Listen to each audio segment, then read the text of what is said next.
Urusan dunia itu kalau kata ulama gampang. Bahkan bisa datang cepat, bisa hilang juga cepat. Tapi kalau iman, ruginya di dunia wal akhirah kalau hilang itu. Nah makanya kita minta sama Allah setiap ba'da salat itu. Ini mah enggak, habis salat angkat tangan langsung minta yang lain-lain. Minta duit, kawin lagi, apa segala macam. Satu aja nggak beres.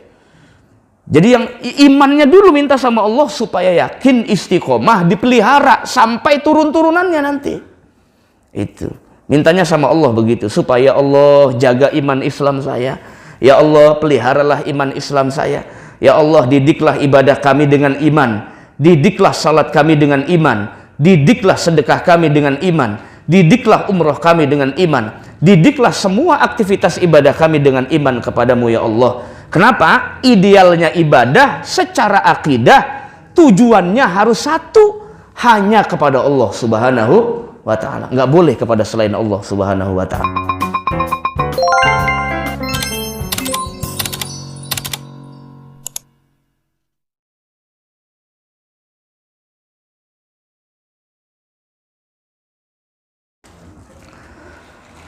Assalamualaikum warahmatullahi wabarakatuh. Bismillah walhamdulillah wal khairu wa syarru bimasyiatillah. Ashhadu an la ilaha illallah wahdahu la syarikalah. Wa ashhadu anna sayyidana wa nabiyyana Muhammadan abduhu wa rasuluh. Allahumma salli wa sallim wa barik ala sayyidina wa habibina wa syafi'ina wa maulana Muhammadin wa ala alihi wa ashabihi wa azwajihi wa zurriyatihi ajma'in. Rabbi shrah li sadri wa yassir li amri wahlul 'uqdatam min lisani yafqahu qawli. Rabbi zidna ilman nafi'a warzuqna fahman jayyida fil laili wan nahar. Bismillahilladzi la yadurru ma'asmihi syai'un fil ardi wala fis samai wa huwas samiul alim. A'udzu bikalimatillahi tammati min syarri ma khalaq. Allahumma bika asbahna wa bika amsayna wa bika nahya wa bika namut wa ilaikan nusyur. Allahumma faqihna fid din wa 'allimna ta'wil, amma ba'du. Faqad qala Allah ta'ala fi kitabihil karim, a'udzu billahi minasy syaithanir rajim. Bismillahirrahmanirrahim. Qul hal yastawil ladzina ya'lamun wal ladzina la ya'lamun. Wa qala an-nabiyyu sallallahu alaihi wa alihi wa sahbihi wa sallam, ma jalasa qaumun majlisan yadhkuruna Allaha fihi illa haffathumul malaikah wa ghasyiyatuhumur rahmah wa zakarahumullahu fi man indah. Shadaqallahul azim. Para jamaah sekalian yang insyaallah dirahmati oleh Allah Subhanahu wa ta'ala, kita bersyukur bahwa di pagi yang mulia ini Allah masih pertemukan kita dalam keadaan sehat walafiat, sehingga kesehatan, waktu, umur, kesempatan yang masih Allah titipkan kepada kita masih kita bisa gunakan untuk taat ibadah kepada Allah Subhanahu wa ta'ala. Mudah-mudahan baik salat subuh berjamaah kita ataupun niat thalabul ilmi kita di pagi yang mulia ini, semoga menjadi bukti rasa syukur kita kepada Allah Subhanahu wa ta'ala, dan apa yang kita niatkan diterima oleh Allah Subhanahu wa ta'ala. Amin ya rabbal alamin. Salawat teriring salam yang selalu kita lantunkan kepada junjungan alam Sayyidul Mawjud, baginda Rasul Nabi besar Muhammad sallallahu alaihi wa alihi wa sahbihi wasallam. Mari kita awali kembali dengan membaca Ummul Quran suratul Fatihah. Semoga apa yang menjadi niat dalam kalbu kita datang dari rumah ke tempat yang mulia ini, baik salat subuh berjamaah, niat thalabul ilmi, i'tikaf di dalam masjid, semoga apa yang menjadi hajat kita kepada Allah senantiasa diijabah oleh Allah Subhanahu wa ta'ala. Allah berikan kita ilmu yang bermanfaat, ilmu yang bisa menjadi penolong, syafaat, hidayah dari Allah Subhanahu wa ta'ala. ala hadhihi niyyah wa ala kulli niyatin salihah ila hadratin nabiyil mustafa Muhammadin sallallahu alaihi wasallam wa ala alihi wa ashabihi wa azwajihi wa dzurriyyatihi wa ahli baitihil kiram wa ila hadrati khususan ila muallifi hadzal kitab wa ila jami'i walidina wa ila jami'i masyayikhina wa asatidina wa asatidatina wa ahli baitina wa dzurriyyatina wa tullabina wa talibatina wa ila jami'il muslimin wal muslimat wal mu'minin wal mu'minat bi barakatihim syai'un lillahi lahum. Al-Fatihah. A'udzu billahi minasyaitonir rajim. Bismillahirrahmanirrahim. Alhamdulillahi rabbil alamin arrahmanir rahim maliki yaumiddin. Iyyaka na'budu wa iyyaka nasta'in ihdinas siratal mustaqim siratal ladzina an'amta 'alaihim ghairil maghdubi 'alaihim waladdallin. Rabbighfirli amin. Bismillahirrahmanirrahim. Bismillahi subhanallah walhamdulillah wa la ilaha illallah wallahu akbar wa la hawla wa la quwata illa billah. Para jamaah sekalian yang insyaallah dirahmati oleh Allah Subhanahu wa taala, pagi ini kita lanjutkan kajian kita yang terkait dengan ilmu akidah. Sebagaimana Imam Ibnu Ruslan pernah berkata, awwalu wajibin 'alal insani ma'rifatul ilahi bistiqamah, bahwa yang wajib diketahui sejak dini bagi kita sebagai hamba Allah yang diberikan akal taklif adalah mengenal Tuhannya dengan baik. Makanya bagaimana mungkin seseorang bisa ibadah secara perfect, bagaimana mungkin seseorang bisa ibadah secara baik jika ia tidak kenal siapa yang diibadahi. Itu aneh, gharib, aneh.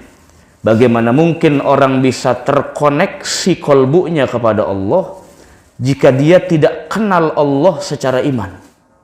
Inilah pentingnya apa yang terkait dengan ilmu akidah harus dulu lebih mapan sebelum kita ibadah. Makanya yang pertama ditegaskan oleh para ulama bahwa ada rukun yang penting dalam ibadah mahdhah, yaitu adalah rukun qalbi atau niat. Niat itu sebetulnya power koneksivitas kita kepada Allah melalui spiritual. Kesadaran iman bahwa kita sedang menghambakan diri kepada Allah Subhanahu wa ta'ala. Apa saja ibadahnya, mau sholat, mau puasa, mau haji, mau sedekah, mau zakat, apa saja ibadah yang sifatnya mahdiyah. Mahdiyah itu berarti ada nasnya jelas, kaifiatnya juga tidak bisa dikreasikan yang usulnya kecuali yang furu, maka pasti butuh niat. Nah, niat itu sebetulnya mediasi antara kita dengan Allah untuk berkomunikasi secara intim melalui spiritual. Makanya dulu ada perdebatan di kalangan ulama, apakah Allah Subhanahu wa ta'ala mar'iyun fid dunya? Ini sebetulnya polemik yang cukup keras kalau dalam ilmu akidah. Apakah Allah bisa dilihat di alam dunia? Ulama secara kaidah umum mengatakan tidak. Tapi buat kalangan akademisi secara teori mungkin, karena ada dalil Sayyidina Musa alaihi salam pernah bermunajat kepada Allah wa huwa yatakallam ma'allah yaqzah. Nabi Musa itu langsung berdialog kepada Allah dengan keadaan sadar, bukan dengan keadaan mimpi. Kalau mimpi orang yang mustahil juga bisa kalau namanya mimpi. Ini dalam keadaan yaqzatan, keadaan sadar. Nah itu kemudian ya mungkin saja secara teori, tapi secara aplikatif wallahu alam bissawab. Disitulah kadang-kadang terlalu banyak teori juga kagak kerja, kebanyakan kerja kagak punya teori juga sulit. Pentingnya mengkombinasi, menggabungkan antara ilmu pengetahuan atau faktor kognitif dengan amaliyah atau praktek sehari-hari. Teorinya ngerti tentang ibadah haji, teorinya ngerti tentang umroh, tapi nggak pernah ke sana. Sekali ke sana nggak manasik, insya Allah nyasar, insya Allah. Disitulah pentingnya penerapan ilmu, penting. Iman juga begitu, Pak. Jadi iman tidak hanya dituntut secara ilmu, mengerti iman kepada Allah, mengerti iman kepada malaikat, mengerti iman kepada Rasul, Tapi tatbikul akidah, penerapan atau aktualisasi akidah dalam perspektif kehidupan kita, itu yang paling penting. Apakah setiap langkah-langkah hidup kita ini, keputusan yang kita ambil sudah sesuai dengan apa yang kita imani kepada Allah Subhanahu wa ta'ala. Makanya saya pernah sampaikan di sini beberapa kali, dari rukun iman yang 6, yang paling sulit yang terakhir itu. Karena banyak yang gagal di yang terakhir. Kalau 1, 2, 3 sampai 5 mungkin kita bisa menerima dengan lapang dada secara iman, secara meyakinkan.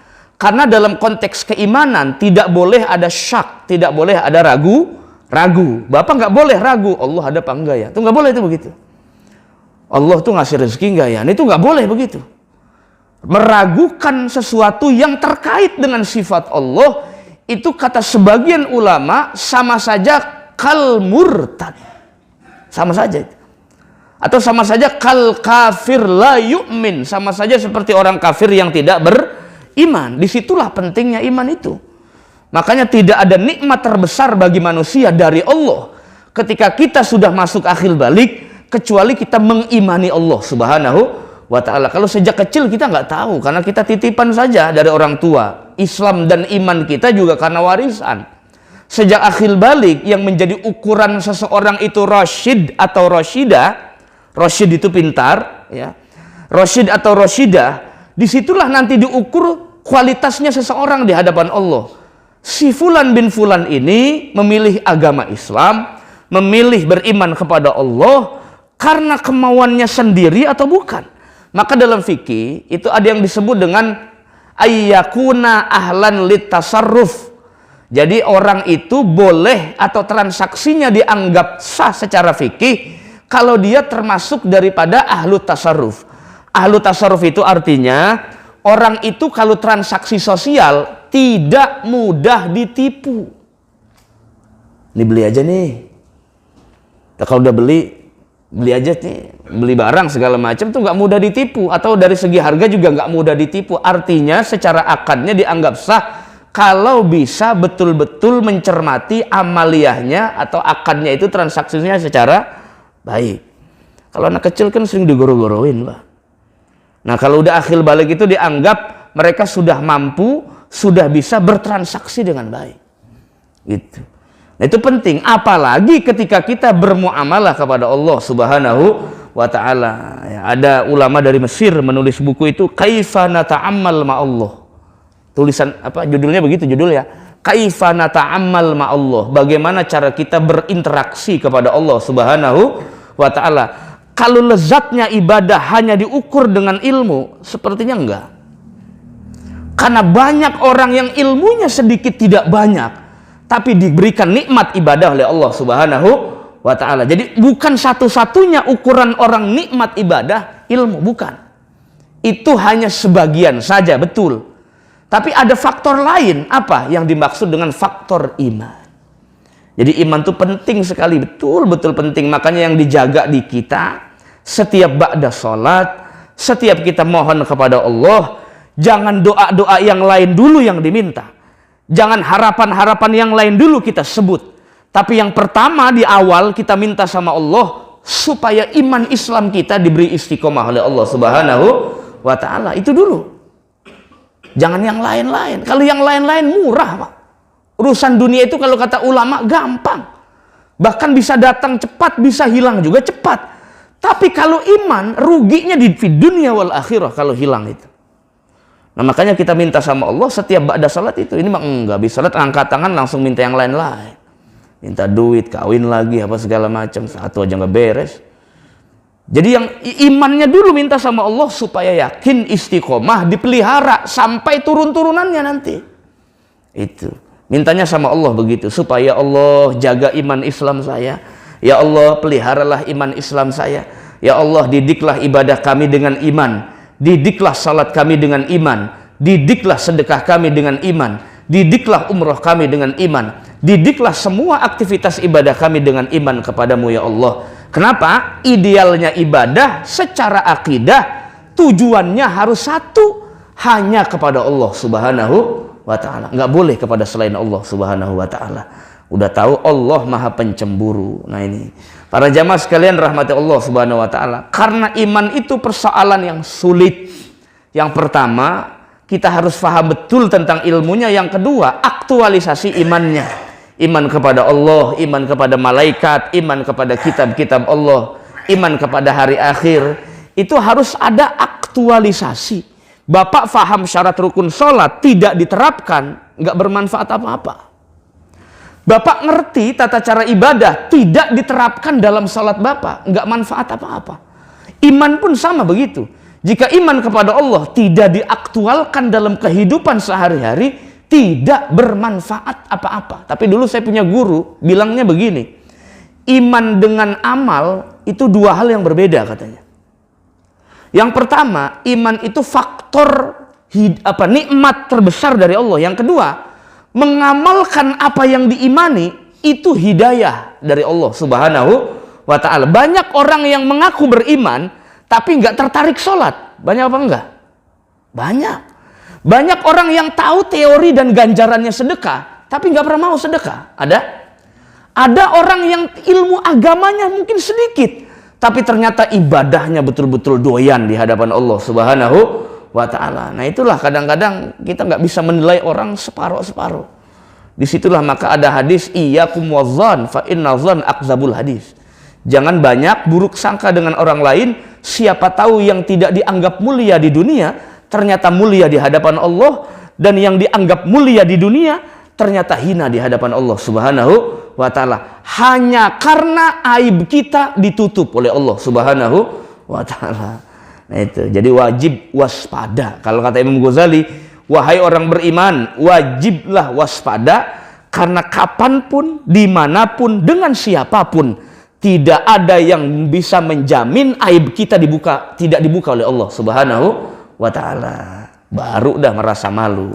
Wal iyadzubillah min zalik. Para jamaah sekalian rahmati Allah Subhanahu wa ta'ala. Ada iman yang terkait dengan persoalan-persoalan profetik. Kalau bahasa dosen mah, kalau bahasa ngaji mah, persoalan-persoalan kenabian.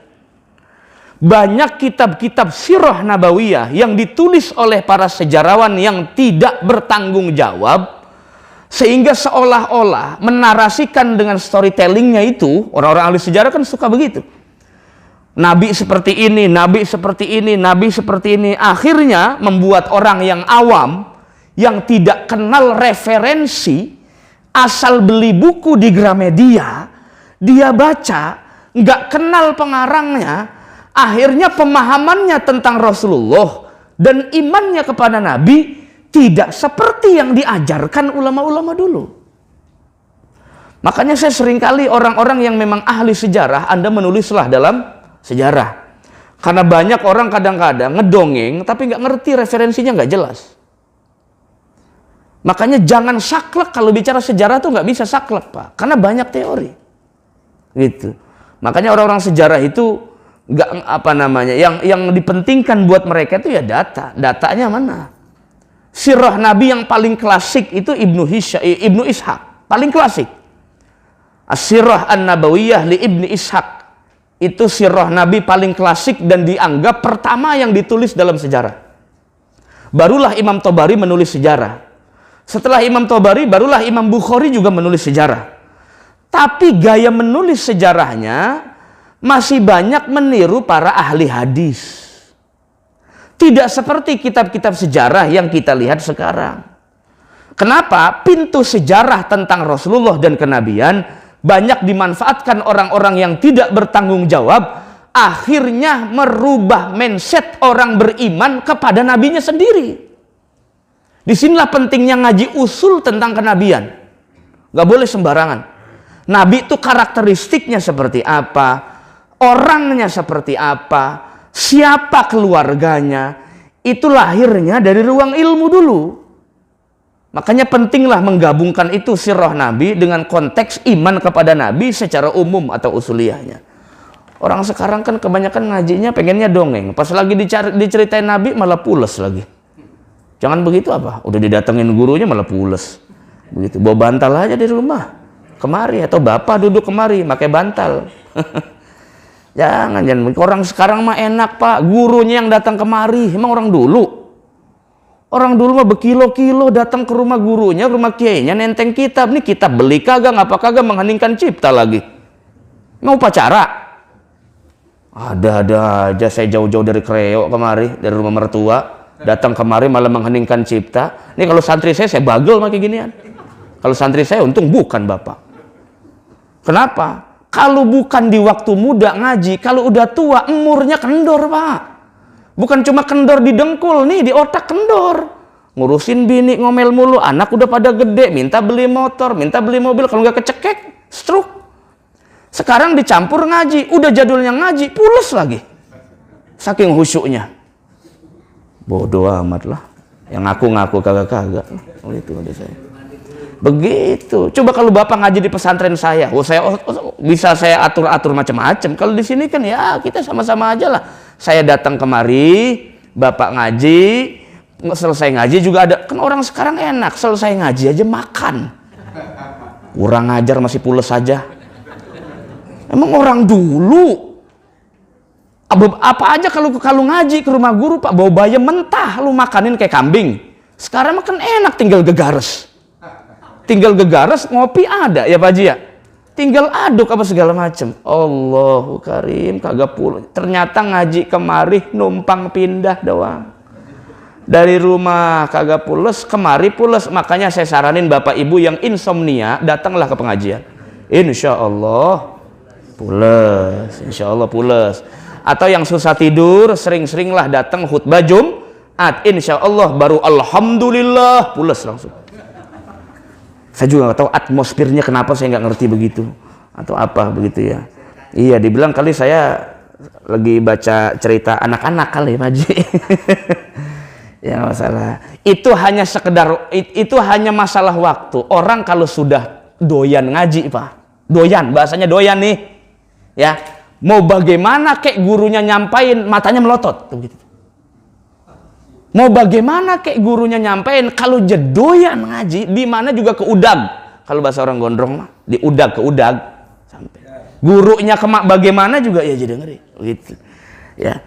Hanya sekedar itu saja. Ibadah nih mau bagaimanapun, sholat puasa kalau sudah doyan, mau waktunya sepi, mau waktunya rame, mau waktunya dingin atau tidak, datang aja ke masjid, namanya udah senang. Nah, minta sama Allah begitu, mintanya sama Allah, ya Allah jadikan saya orang doyan ngaji, begitu. Jangan jadikan saya orang doyan gegares, begitu. Ya Allah jadikan saya orang yang doyan menghadirkan kajian Jumat berkah. Jangan jadikan saya menjadi orang-orang yang hanya ngejar Jumat berkahnya. Apa tuh? Yang ngejar gituannya tuh maksudnya, ngejar gituannya. Kembali lagi, para jamaah sekalian rahmati Allah Subhanahu wa taala, maka kita betul-betul harus faham secara ilmu, secara faktor kognitif bahwa dalam akidah Allah Subhanahu wa taala mengutus nabi dan rasulnya itu murni karena iradah Allah. Tidak ada intervensi dari manapun, tidak ada. Apa yang Allah tunjuk, apa yang Allah utus, apa yang Allah tugaskan kepada hambanya murni karena kehendak Allah. Jadi jangan sekali-kali Bapak terbesit dalam pikiran kita kalau dengan kita berdoa itu wajib bagi Allah mengabulkan doa kita. Wajib nggak? Ini Bapak udah doa nih, doanya panjang lebar 3 jam, panjang lebar. Kalau sholatnya mah setengah menit, sholatnya 1/2 menit, tapi doanya 3 jam. Pertanyaan saya, Bapak udah khusyuk berdoa, sesuai dengan syarat rukunnya berdoa, sesuai dengan adab-adabnya berdoa, wajib nggak Allah mengabulkan doa Bapak? Nah, awas, salah jawab lagi. Secara iman nggak wajib, ngapain? Bapak nyuruh-nyuruh Allah? Nggak wajib, enggak. Itu terserah Allah. Saking senangnya Allah kepada makhluk dan sayangnya, kadang-kadang kagak minta juga dikasih. Banyak nggak orang nggak Jumatan masih sehat walafiat? Banyak nggak orang nggak subuh hari ini masih hidup? Lah orang yang sering sholat berjamaah di Al-Barkah malah asam uratnya nggak sembuh-sembuh. Akhirnya dia mikir, ngapa gue yang rajin sholat penyakit gue makin parah? ngapa dia yang bandar judi sehat banget. Akhirnya ragu dengan Allah. Allah adil apa kagak begini ya. Nah, setan mulai masuk dah tuh. Jadi temennya diajak, ayo bareng gua. Ya. Hati-hati Pak, hati-hati. Barangkali kalau Bapak rajin ibadah, tapi tetap diuji Allah dari segi sakit, bagaimana hidupnya, itu jadi penggugur dosa-dosa kita di hadapan Allah Subhanahu wa ta'ala. Bapak pengen naik level. Namanya orang pengen mulia, diuji oleh Allah Subhanahu. Kalau nggak siap ujian, jangan jadi peserta. Kalau nggak siap ujian, jangan jadi peserta. Lebih baik dari sekarang log out. Paham maksudnya? Mati, maksudnya mati, minta mati dari sekarang. Kalau nggak siap ujian, kalau nggak siap ujian dari Allah Subhanahu wa ta'ala. Nah itu para jamaah sekalian. Wa annahu ba'asan nabiyal ummiyal qurasyiyya Muhammadanil Mustafa.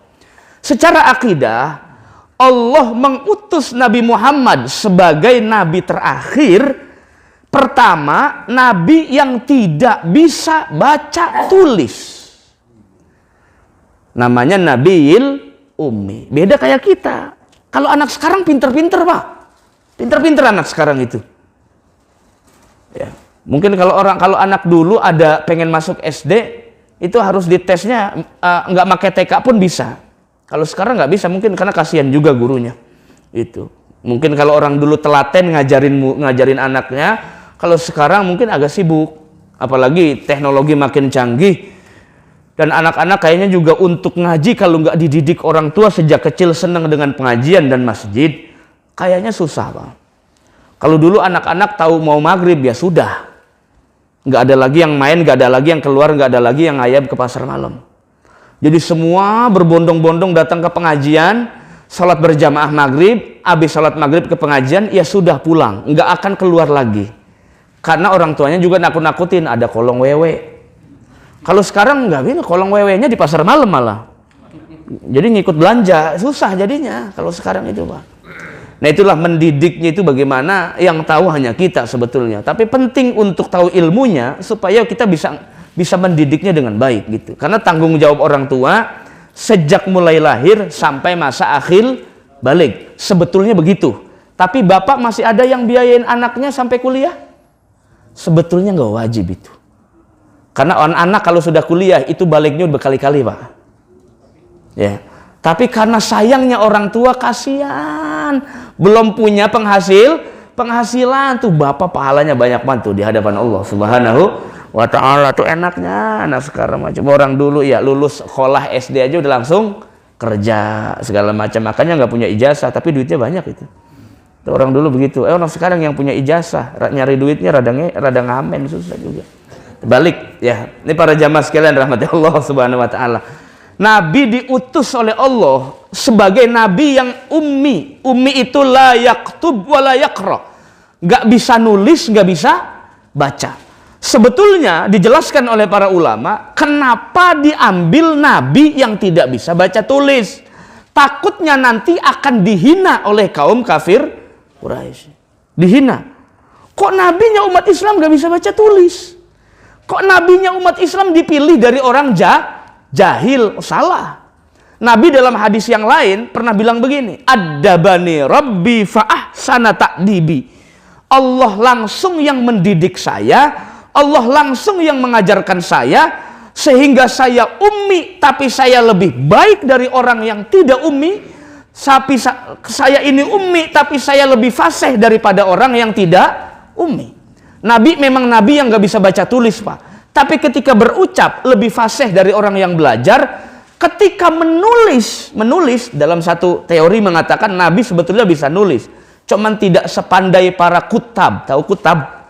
Kutab itu jurnalis lah kalau bahasa sekarang Mak. Tidak sepandai orang-orang yang suka mencatat seperti siapa namanya?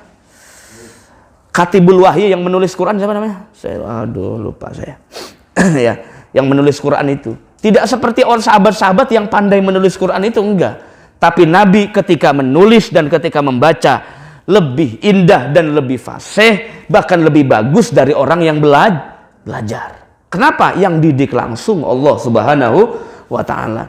Birisalatihi ila kafatil arabi wal ajam. Nabi Muhammad diutus untuk seluruh makhluk, tidak untuk orang Arab saja. Ini yang banyak salah dipahami. Nabinya orang Arab, jadi harus ke Arab-Araban. Aneh. Nabi itu bukan nabi untuk orang Arab tok.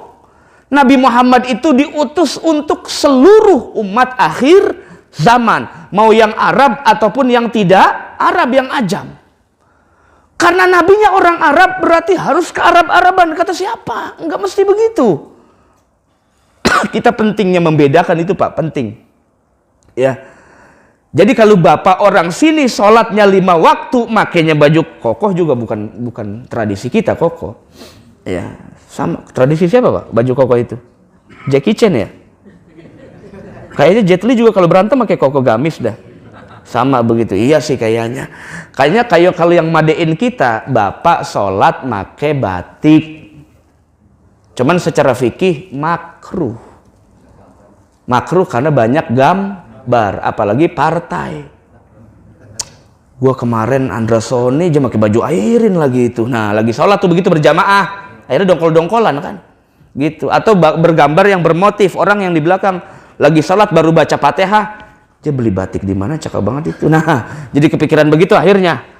Nah, makanya ulama bilang makruh kalau sholat pakai baju yang agak bergambar. Terlalu banyak motifnya, yang polos-polos saja. Begitu. Tidak harus selama menutup aurat, ya oke, udah begitu aja. Jadi doktrin agamanya, berpakaianlah yang mulia dan baik dan menutup aurat. Kalau Nabi suka pakai gamis, itu hanya sekedar Nabi orang, udah clear. Kalau Nabi orang Pekalongan pasti pakai batik, Pak. Yang begitu sebetulnya Bapak nggak usah kuliah tinggi-tinggi, paham bedainnya, paham. Kenapa pakai gamis jadi sunnah? Kenapa kemudian pakaian-pakaian putih jadi sunnah? Kenapa kemudian bersiwak jadi sunnah? Karena nabinya orang sono. Bapak di sini kalau nggak ketemu siwak, seandainya meskipun di mana saja sudah ada banyak, ya sikat gigi siwak. Sama. Yang penting esensi dan tujuannya bersihkan mulutmu sebelum sholat subuh mulut bau naga. Habis bangun tidur. Akhirnya jamaah yang di sampingnya, set bau amat bangke nih. Jangan begitu apa? Kalau mau sholat subuh, gosok ini, pakai sikat WC mulut. Kalau nggak mempan, pakai yang kecil. Gosok dulu. Udah sholat subuh aja baru bangun tidur, langsung ke masjid di Al-Barkah. Allah, kemana-mana tuh mulut. Ya kan udah bau naga, bau apaan tahu. Kasihan sampingnya nggak takut pingsan. Karena kebanyakan di masjid-masjid juga tanya begitu, Pak Ustadz. Apakah sholat hanya sekedar sholat? Tidak memperhatikan kebersihan yang lain-lain. Ini yang kadang-kadang salah. Ya. Kalau mandi nggak mandi mah urusan bapak lah itu mah.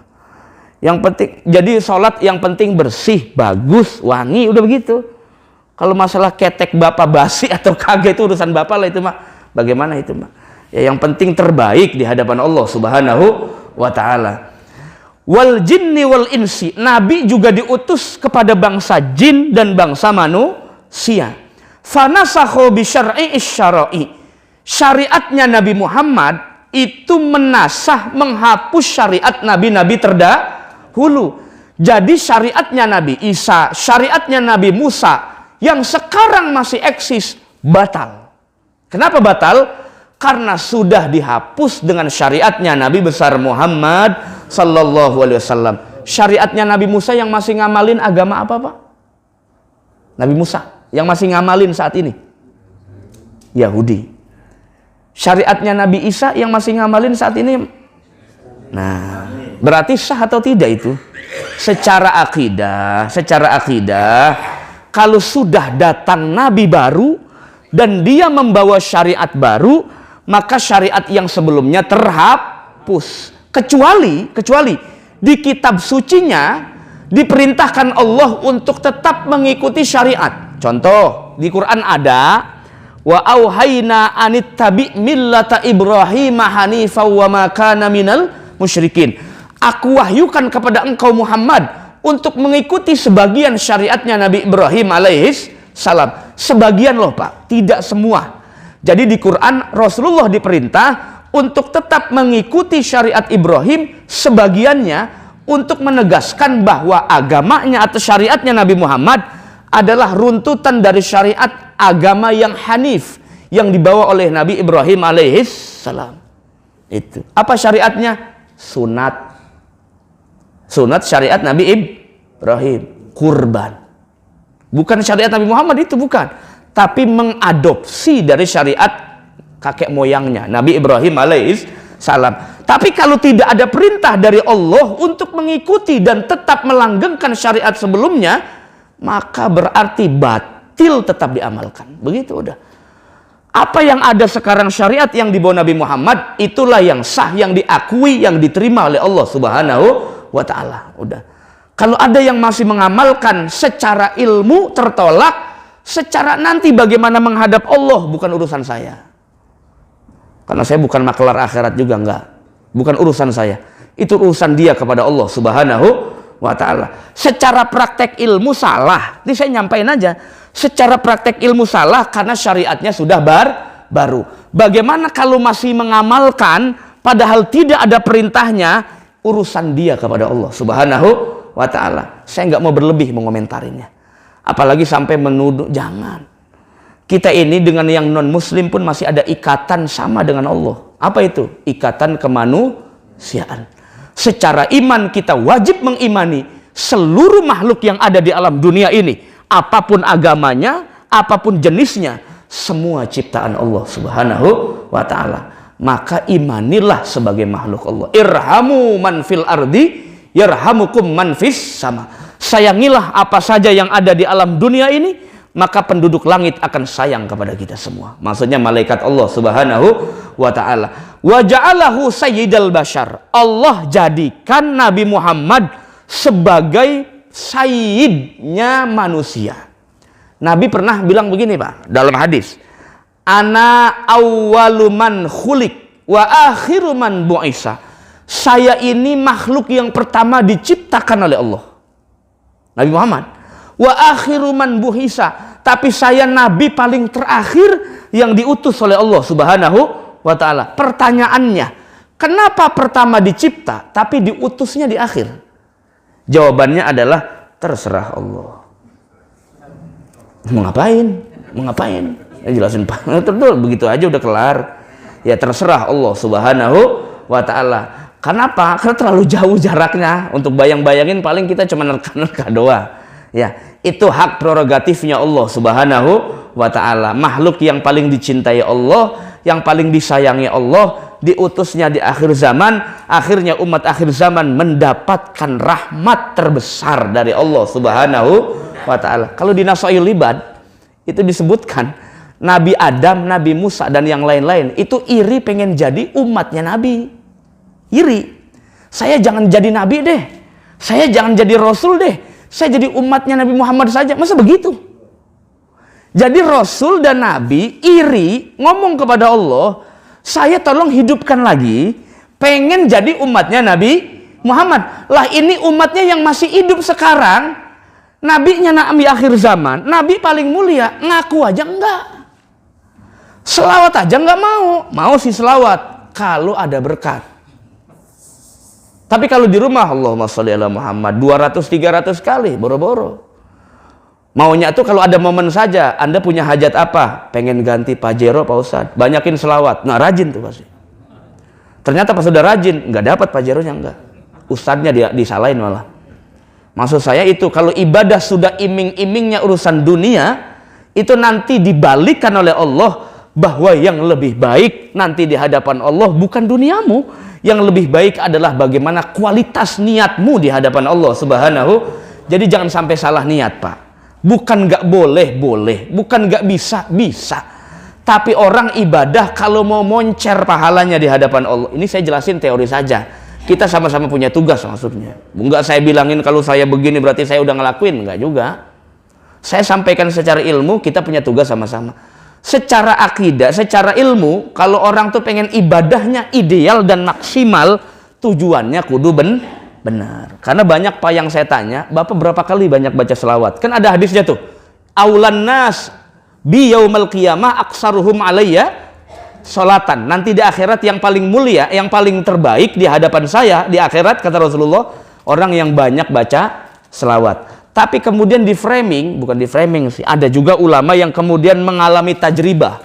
Tajribah itu pengalaman batin, membaca wirid tertentu berefeknya begini. Dijelaskan kepada muridnya. Muridnya nangkepnya letterlek. Akhirnya diterusin.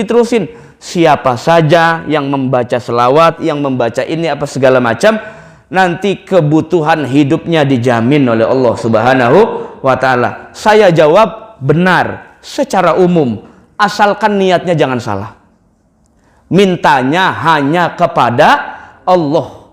Jadikan selawat sebagai wasilah, bukan karena selawatnya. Saya tanya lagi deh. Ini kaitannya dengan iman juga. Kalau Bapak baca doa nih pagi-pagi sebelum kerja, doa tolak bala, Bismillahirrahmanirrahim la yadurru ma'asmihi syai'un fil ardi wala fis sama wa huwas samiul alim. Pertanyaan saya, pasti nggak Bapak nggak celaka di jalan? Nah, kan bisa jawabnya akhirnya. Nah udah, berarti kenapa Bapak kecewa? Kalau seandainya doa Bapak dan diijabah tidak sesuai ekspektasi. Kenapa kita kecewa? Kalau kita banyak baca selawat, banyak sholat duha, ternyata tetap segitu aja rezeki kita. Kenapa? Karena yang maha menentukan dan memberikan semuanya hanya Allah Subhanahu wa ta'ala. Rahmat terbesarnya Allah kepada kita diutusnya Nabi Muhammad sallallahu alaihi wasallam. Wa manahahu kamalal iman bisyahadati tauhid.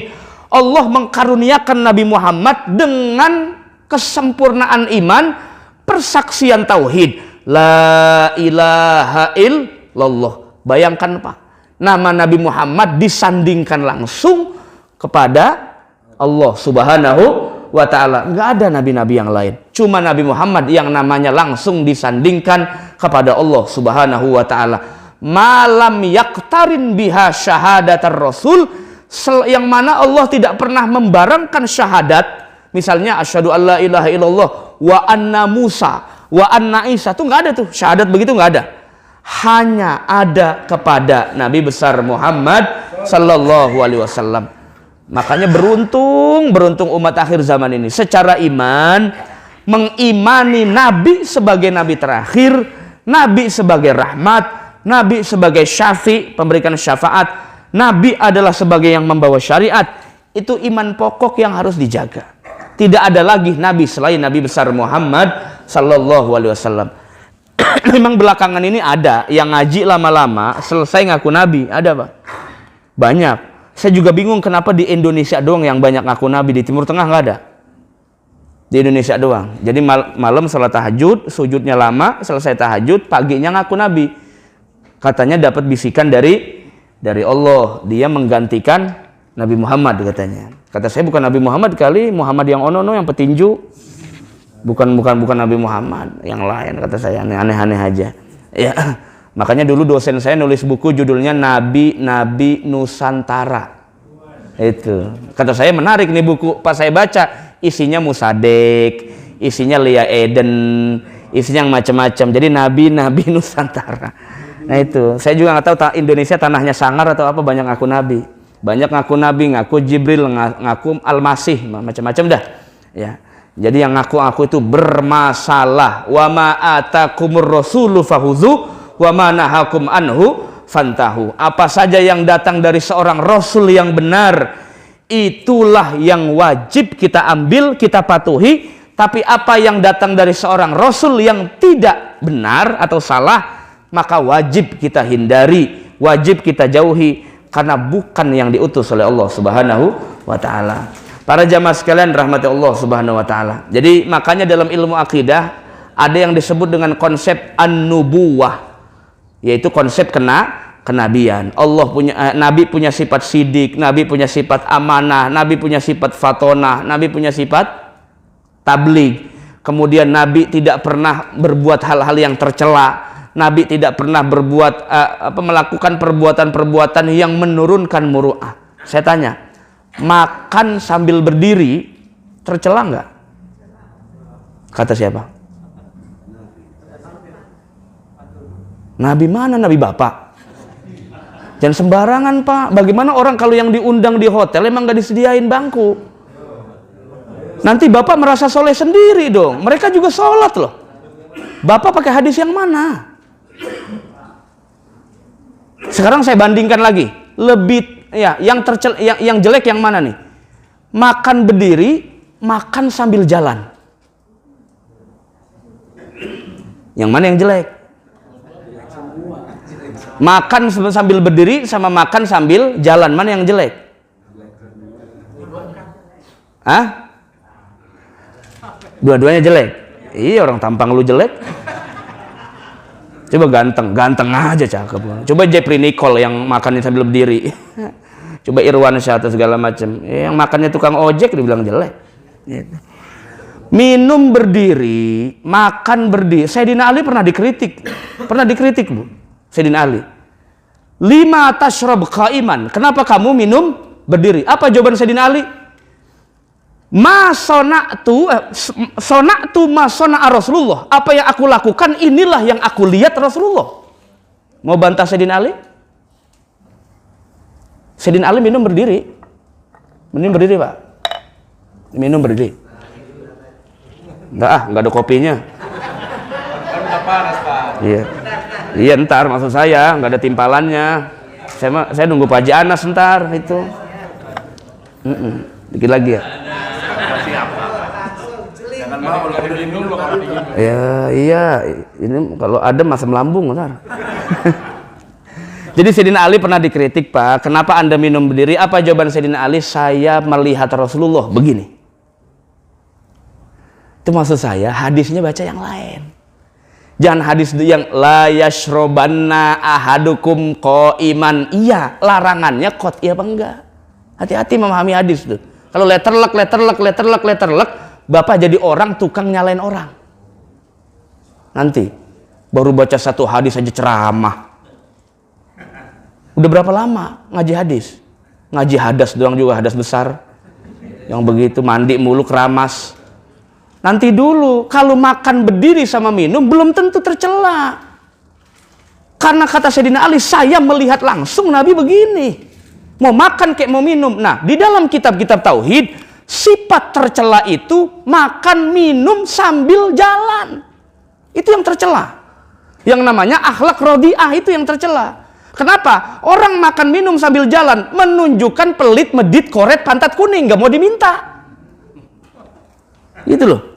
Makanya nggak pernah Nabi itu dalam sirahnya, dalam sejarahnya Nabi makan sambil jalan, nggak pernah. Tapi kalau minum sambil berdiri itu pernah ada contohnya. Dan kata Sayyidina Ali, saya yang dekat dengan Nabi dan beginilah yang saya lihat Nabi minum. Itu jadi dalil bahwa ternyata berdiri atau duduk cuma bab adab saja. Tapi kita boleh katakan secara ilmu, tetap kalau ditanya ayyuhuma afdol, mana yang terbaik, kita jawab secara ilmu, yang terbaik tetap duduk. Setuju? Tapi jangan nyalain yang berdiri. Ya udah, paham berarti. Ini manter kagak, ada ngelihat orang yang berdiri minum segala macam.